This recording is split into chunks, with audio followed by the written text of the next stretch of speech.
Well, we're going to get started tonight. I want to talk to you a little bit about symbolism.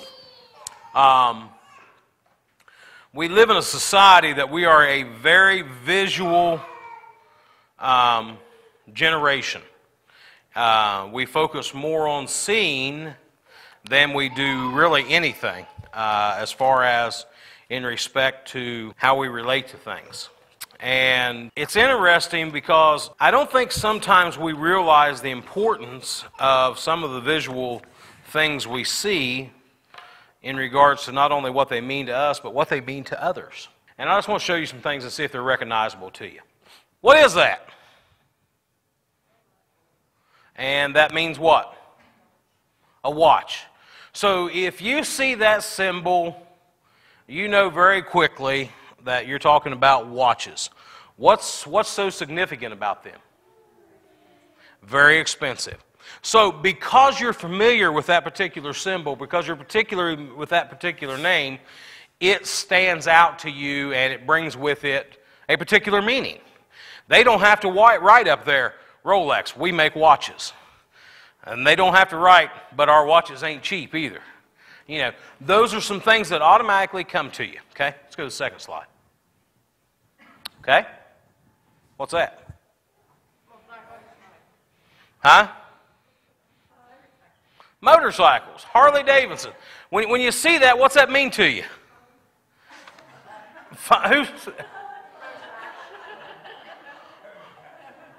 Didn't expect that. Just what kind of fun, Mickey? Oh, okay.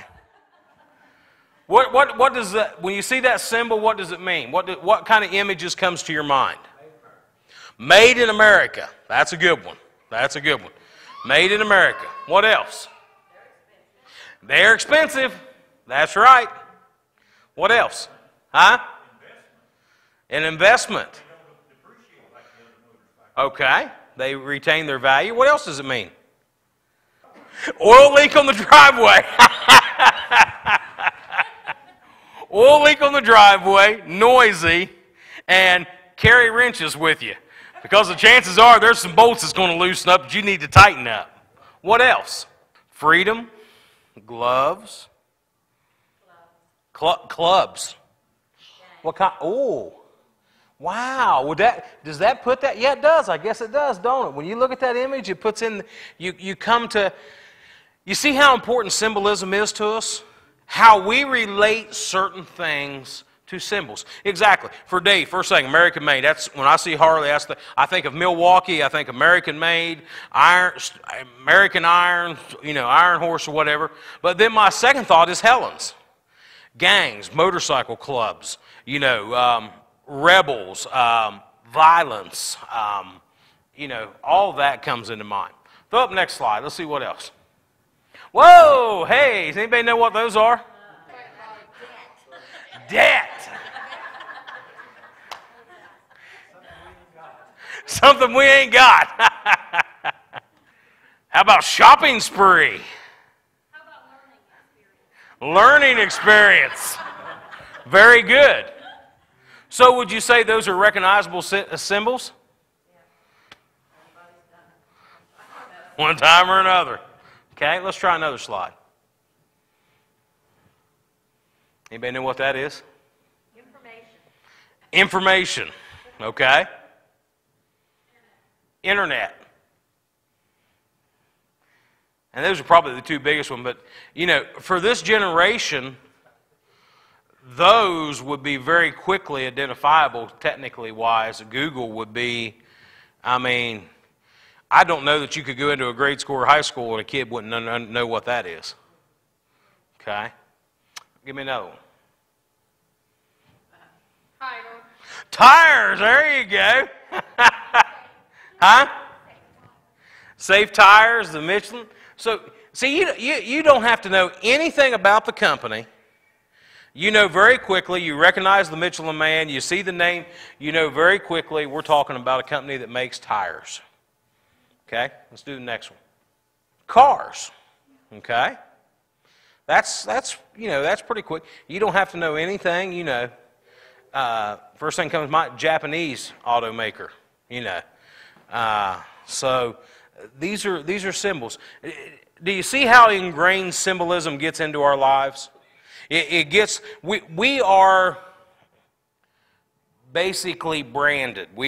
These symbols brand us.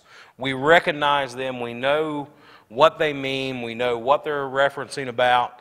I mean, you go down the road, it don't matter what the name is on the side of the car, whether it's Camry, Corolla, Prius, or whatever. If you see that little loop-de-doo circle, you know it's a Toyota. That's how ingrained. And when we don't think about it a whole lot until we step back and start looking at this stuff, how we've been educated, how we've been trained and ingrained with brands. Okay? Let's do the next one.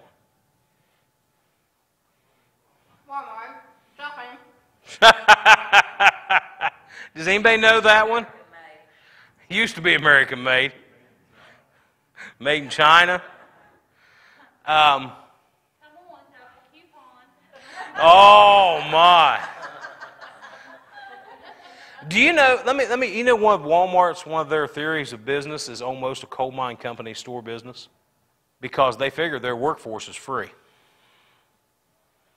And here's how they figure their workforce is free: you go there and work, you get your paycheck, and then you spend 90% of your paycheck right back in there. So by the time you figure in the cost of what they've got to pay for stuff, even giving you that little worker's discount, it's almost company store business, just the same as the old days when they paid in script. And how many employees do they have? How much is their payroll a year?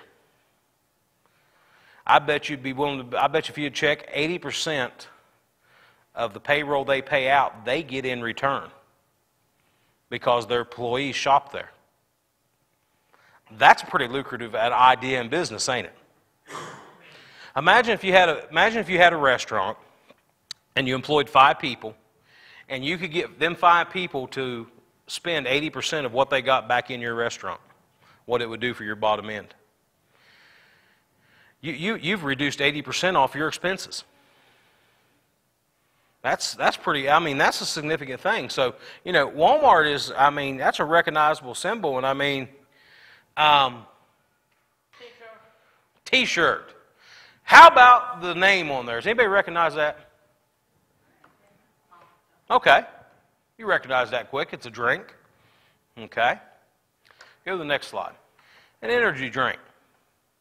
Is that all you get from that? It looks evil, don't it? Okay. Anyone else? Well, I'm going to show you some things about that tonight, and we'll come back to that particular slide later.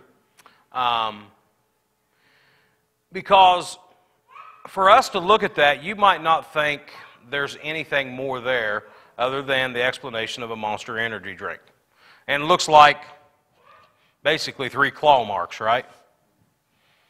Well, I'm going to show you something, and I'm going to talk about branding tonight. Just go ahead and leave that up. I'll go ahead and start there because I got another set of slides I want to go through. Let me show you something here